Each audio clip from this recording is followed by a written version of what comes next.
In the heart of a vast, sun-drenched savanna, where acacia trees dotted the horizon and the air hummed with the symphony of wildlife, lived Leo, a magnificent lion. His roar echoed across the plains, a sound that commanded respect and instilled fear in the hearts of all creatures. One sweltering afternoon, after a hearty meal, Leo sought refuge from the scorching sun beneath the sprawling branches of a mighty baobab tree. He stretched his powerful limbs, yawned, and soon drifted into a deep, contented sleep, his golden mane shimmering in the dappled sunlight. Unbeknownst to the slumbering king, a tiny, inquisitive rat named Remy was scurrying nearby. Remy was a creature of boundless energy and insatiable curiosity, always exploring, always seeking new adventures. On this particular day, his explorations led him dangerously close to the napping lion. With a mischievous glint in his beady eyes, Remy decided to embark on a daring escapade. He scampered over Leo's massive paws, darted across his broad back, and even, in a moment of audacious bravery, began to play among the strands of Leo's majestic mane. Each tiny step, each playful tug, was a tremor to the sleeping giant. Suddenly, with a jolt, Leo awoke. His golden eyes snapped open, blazing with indignation. He let out a thunderous growl that shook the very ground, sending a flock of startled birds scattering into the sky. With a swift, powerful paw, he trapped the trembling Remy. The tiny rat, now paralyzed with fear, looked up at the colossal beast, his heart pounding like a drum. Leo's roar was deafening, his anger palpable. "How dare you, you insignificant creature, disturbing the king of the jungle's slumber? Do you know the penalty for such insolence?" Leo roared. "Oh, mighty Leo, please forgive me," Remy squeaked, his voice trembling. "I meant no harm. I was merely playing, and I did not realize it was you. Please, spare my life. I am but a small rat, but I promise, if you ever need help, I will repay your kindness. Even a tiny creature like me can be of service to a great king like you." Leo, initially amused by the rat's audacious promise, then burst into a booming laugh. The idea of a tiny rat helping a mighty lion was preposterous. Yet, something in Remy's earnest plea, or perhaps the sheer absurdity of the situation, softened Leo's heart. He considered the rat for a moment. Then, with a sigh that rustled the leaves, he lifted his paw, releasing the terrified creature. "Go on, little one," Leo chuckled.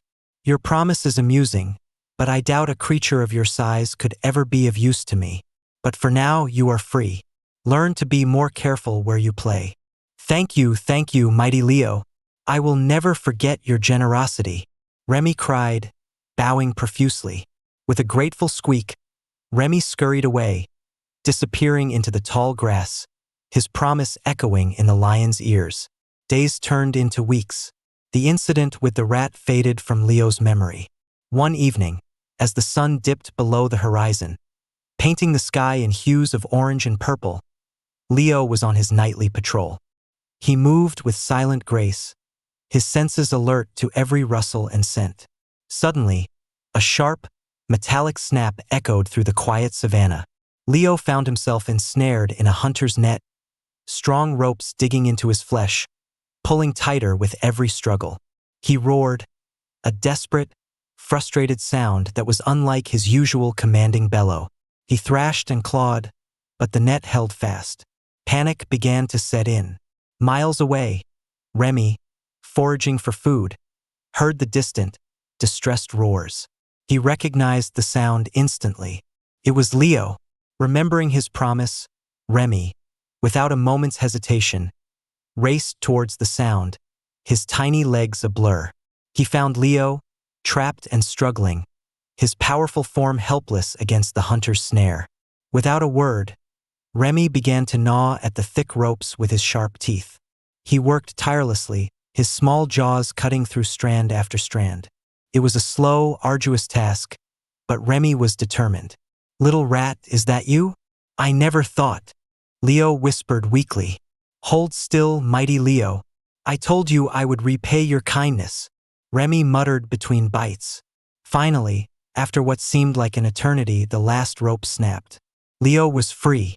He stretched his aching muscles, looking down at the tiny rat who had saved him.